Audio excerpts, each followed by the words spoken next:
टमाटर जो है काला धन तो नहीं है कि उसको गद्दा के नीचे रख देंगे 4-5 साल के लिए, नहीं रख सकते हैं ना। तो टमाटर का दाम हम नहीं तय करेंगे, टमाटर का दाम कौन तय करेगा? खरीदने वाला तय करेगा। इसीलिए सरकार ने यह कानून बनाया था जिसके बारे में पूर्व कृषि मंत्री आपको बता रहे थे कि मिनिमम सपोर्ट प्राइस तय किया गया कि जिसको खरीदना है खरीदे, कोई दिक्कत नहीं है, लेकिन मिनिमम सपोर्ट प्राइस से कम पे खरीद नहीं होगी। इसका क्या मतलब होता है? इसका यह मतलब होता है कि BSNL अगर रहेगा ना तो जियो जबरदस्ती धनाधन नहीं कर पाएगा। ये समझ लीजिए, अगर सरकारी स्कूल रहेगा तो जबरदस्ती प्राइवेट स्कूल आपके कॉलर को पकड़ करके आपके बेटा से टाई का दाम नहीं वसूल पाएगा। अगर सरकारी रेलवे रहेगा तो जबरदस्ती बस वाला आपके साथ रंगबाजी नहीं कर पाएगा। इस बात को समझिए कि सरकारी चीज का होना क्यों जरूरी होता है। सरकारी चीज का होना इसलिए जरूरी होता है कि सरकारी चीज के दाम के अनुपात में ही प्राइवेट वालों को अपना दाम रखना पड़ता है। अरे जिसके पास पैसा है वो तो किसी प्राइवेट अस्पताल में जाकर इलाज करा सकता है, जिसके पास पैसा है वो तो किसी प्राइवेट स्कूल में जाकर के अपने बच्चों को पढ़ा सकता है, और जिसके पास पैसा है वो अपने घर पे ही चाहे तो जियो का टावर लगवा सकता है। हो सकता है कि नहीं हो सकता है? स्विमिंग पूल अगर हमको पैसा होगा तो हम घर में स्विमिंग पूल बनवा लेंगे, लेकिन आप अगर नदी बेच दीजिएगा और कल को अगर हम भैंस धोने के लिए जाएंगे तो सिपाही जो वहां डंडा लेके खड़ा हो जाएंगे, पहले टैक्स दो तब भैंस धोने देंगे। इस बात को आप समझिए कि पूरा मामला क्या है। मामला यह है कि BSNL जब बिक गया, BSNL जब आज नहीं है तो जियो को आज मन है तो 500 रुपया ले रहा है और कल मन होगा तो 5000 रुपया लेगा। आप क्या कर लीजिएगा? इस बात को आप समझिए कि MSP यदि समाप्त हो जाएगी तो कल को अगर वो आपसे 5 रुपये किलो ले लेगा धान तो आप क्या कर लीजिएगा? तो किसानों को उनके फसल की सुरक्षा के लिए MSP की व्यवस्था की गई, और वो भी MSP ऐसा नहीं है कि हर चीज पे MSP मिलता है। केला पे MSP मिलता है क्या? टमाटर पे MSP मिलता है क्या? गोभी पे MSP मिलता है क्या? सरसों पे MSP मिलता है क्या? मात्र 27 फसलों के ऊपर MSP मिलता है, और उसकी भी खरीद का अगर आप हिसाब किताब देखिएगा तो मध्य प्रदेश में इस बार 1,30,00,000 मीट्रिक टन गेहूं की खरीद हुई है। बताइए बिहार में कितना हुआ है? अंदाजा लगाइए, पत्रकार लोग बताइए, ज्ञानी लोग हैं आप लोग, बताइए कितना हुआ है? 5,000 मीट्रिक टन। कितना? 5,000 का है। हमारा गेहूं गोबर है क्या? हमारे गेहूं से आटा नहीं बनेगा? हमारे गेहूं से रोटी नहीं फूलेगा? हमारे गेहूं से बिस्कुट नहीं तैयार होगा? क्यों ऐसा हुआ है? ऐसा इसलिए हुआ है कि हमारे राज्य में MSP की कोई गारंटी नहीं है। इसीलिए पंजाब, हरियाणा और वेस्टर्न यूपी के किसान कह रहे हैं कि आप हमको भी बिहार के किसानों जैसा बना देना चाहते हैं। यह बात तो सच है। इस देश के अंदर सबसे ज्यादा दुर्दशा अगर कहीं के किसानों की है तो वो बिहार के किसानों की है। अपना गेहूं काट लेते हैं तब पंजाब का धान काटने के लिए जाते हैं, या पंजाब का धान काट लेते हैं तब अपना धान काटने के लिए आते हैं। यही सच्चाई है ना। और जो दूसरा कानून है, ये तो पहला MSP वाली बात हो गई, और कोई झंझट नहीं है। प्रधानमंत्री अगर कहते हैं कि MSP था, है और रहेगा तो एक लाइन लगेगा, ज्यादा इंक भी खर्च नहीं होगा। एक लाइन लिखने में कितना देर लगेगा? एक लाइन लिख दें कि MSP से कम पे किसी भी फसल की खरीद नहीं होगी। अगर खरीद होगी तो यह आपराधिक होगा, और जो लोग ये काम करेंगे उनके ऊपर मुकदमा किया जाएगा, उसको जेल में डाला जाएगा। इसको लिखने में कोई दिक्कत है क्या? सरकार क्यों नहीं लिख रही है? सरकार अगर लिखेगी ना तो मार जूता जूता इनका मुंह फुला देगा। कौन कौन कौन मुंह फुलाएगा? और ये जो दिन रात भजन होता है मोदी मोदी, ये भजन बंद हो जाएगा। क्या उस चैनल का मालिक कौन है? उस चैनल का मालिक कौन है? तो सरकार जिसकी करती है दरवानी उसी का है चैनल, और जिसका है चैनल वही आज आने वाले समय में क्या खरीदना चाहता है? आपका खेत, आपका फसल, आपकी किसानी, आपकी खेती, और आपको क्या बनाना चाहता है? आपके ही खेत पर गुलाम। और ये बात मैं क्यों कह रहा हूं? इतवार को कानून पास हुआ है। क्या सर? इतवार को कानून पास हुआ है, और जिस दिन कानून पास हुआ है उससे 2 दिन के बाद रिलायंस रिटेल ने 50,000 करोड़ का अपना शेयर बेचा है। कितना? क्या को सुनना हुआ? 50,000 करोड़ पे क्या को सुनना होगा? गिनती कर लीजिएगा। 50,000 करोड़ का शेयर बिका है। किसका? रिलायंस रिटेल का। पूर्णिया में एको रिलायंस रिटेल का दुकान देखे हैं? एगो एडवांस जिला है तब आप। 2 गो लोग कितना है यहाँ पे? 3 गो। कितना शेयर बिका है? 50,000 करोड़। और कितना फल का दुकानदार है?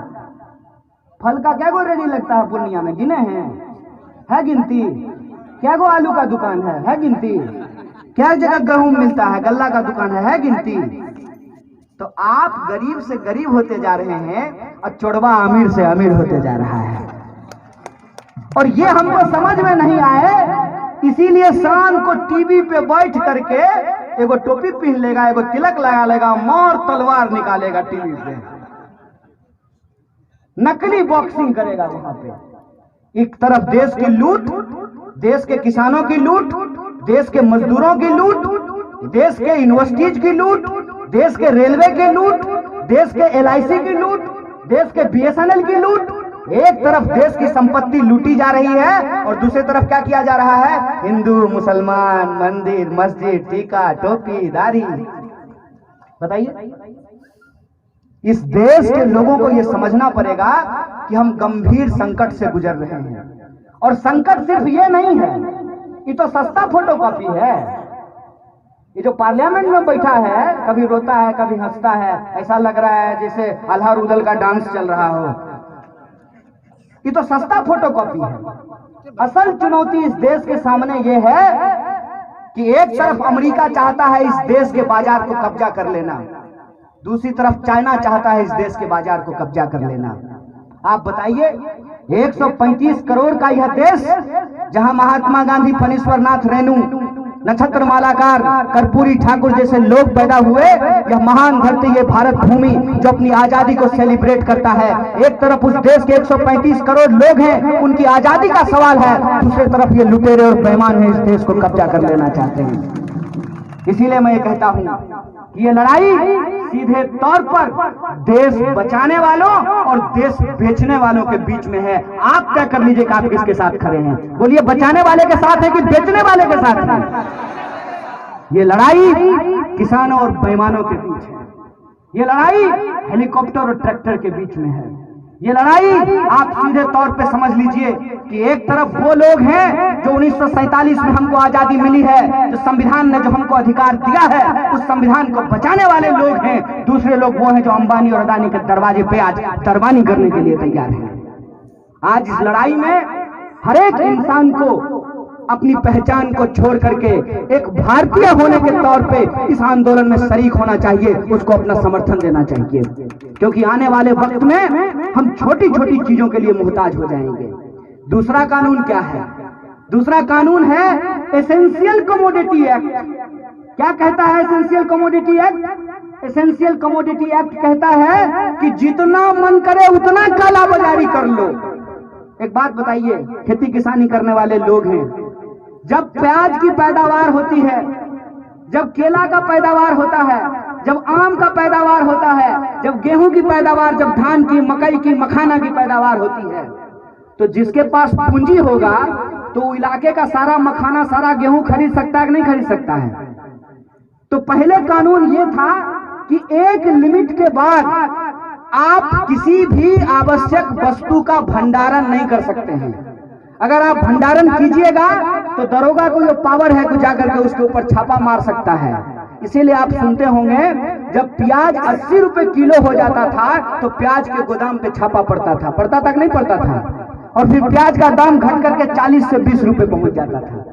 आज के डेट में इन्होंने काला बाजारी को कानूनी अमली जामा पहना दिया है। ये पूरा का पूरा लड़ाई, इसीलिए मैं कहता हूं कि सिर्फ किसान की लड़ाई नहीं है, ये इस देश के आम और आवाम की थाली में रोटी नमक प्याज दाल रहेगा कि नहीं रहेगा, ये उसकी लड़ाई है। इस बात को हमको समझना चाहिए। इसीलिए इस लड़ाई को सिर्फ फार्मर के तौर पे नहीं, बल्कि इस देश में सिटीजन के तौर पे, कंज्यूमर के तौर पे हम लोगों को लड़ना पड़ेगा। बोलिए, इसके लिए आप तैयार हैं कि नहीं है? अगर आप तैयार हैं तो मैं आपको एक भरोसा दिलाना चाहता हूं। ठेकेदारी का जो ये कानून ये लेकर के आए हैं, 3 कानून है, याद रखिएगा। एक, मंडी समाप्त करने का कानून। दूसरा, किसानों के खेत को ठेका प्रथा पे देने का कानून। और तीसरा, जो आवश्यक वस्तु है उसके काला बाजारी को बचाने का, ये 3 कानून है। तो ठेकेदारी का जो कानून है उसके संबंध में मैं एक बात बोल करके अपनी बात को खत्म करूंगा। ये बिहार की धरती है, और इस बिहार की धरती पर जब महात्मा गांधी आए थे नील की खेती का विरोध करने के लिए, तो नील की खेती का विरोध किसान क्यों कर रहे थे? किसान नील की खेती का विरोध इसलिए कर रहे थे कि अंग्रेज ही नील खरीदते थे। आया नया उजाला 4 बूंदों वाला, अब तो प्रचार भी नहीं आता है। नील की खेती में जो नील पैदा होता था उसको अंग्रेज खरीदते थे। अब आप मुझे बताइए कि हम अपने खेत में नील उगा लिए हैं और अंग्रेज अफसर कहेगा कि हम तुमको 1 रुपया देंगे, तो हम उस नील का क्या करेंगे? नील खा सकते हैं क्या? नील खा तो नहीं सकते हैं, तो हमको मजबूरी में 1 रुपया में ही अंग्रेज को बेचना पड़ेगा। कुछ सालों के बाद किसानों को यह एहसास हुआ कि ये अंग्रेज हमसे जबरदस्ती नील का खेती कराते हैं और ये नील हम इनके पास ही बेचने के लिए मजबूर हैं, और इस मजबूरी का फायदा उठा करके ये हमारा शोषण करते हैं। तो चंपारण के इलाकों में किसानों ने यह तय किया कि हम नील की खेती अपने खेत पे करना बंद कर देंगे। तो अंग्रेजों ने कहा कि तुमको नील की खेती अपने खेत पे करनी ही होगी। किसानों ने कहा कि हम नील की खेती नहीं करेंगे।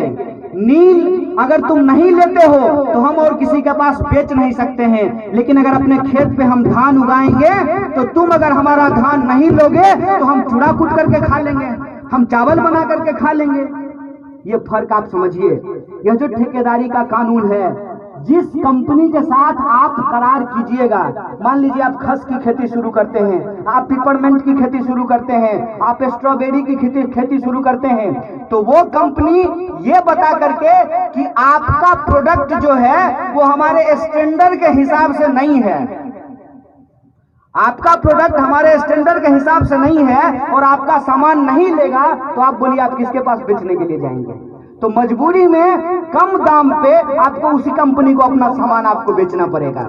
उस नील की खेती के खिलाफ, उस ठेकेदारी के खिलाफ गांधी जी ने अलख जगाया था, और उस आंदोलन का नतीजा देखिए कि 47 आते आते अंग्रेजों को भारत छोड़ करके जाना पड़ा। यह बात मैं आपको सिर्फ याद दिलाने के लिए आया हूं कि यह बिहार की धरती है। जितना दिल्ली में हंगामा होना है हो जाने दीजिए। जब तक आंदोलन की अलग पूर्णिया और पटना से नहीं होगी तब तक मोदी का कुछ होने वाला नहीं है। इसीलिए मैं आपसे कहता हूं कि अगर इस लुटेरी सरकार को आप बदलना चाहते हैं तो आंदोलन की आगाज उत्तर प्रदेश के पूर्वी इलाकों से और बिहार की धरती से हमको करना पड़ेगा, तभी हम इस सरकार को उखाड़ करके फेंक सकते हैं। किसानों और मजदूरों के हक और अधिकार के लिए जय जवान जय किसान और जय संविधान के संकल्प को पूरा करने के लिए इस लड़ाई को हम आगे बढ़ा सकते हैं। बोलिए, इस लड़ाई में, इस संकल्प में आप लोग एकजुट होने के लिए तैयार हैं कि नहीं है?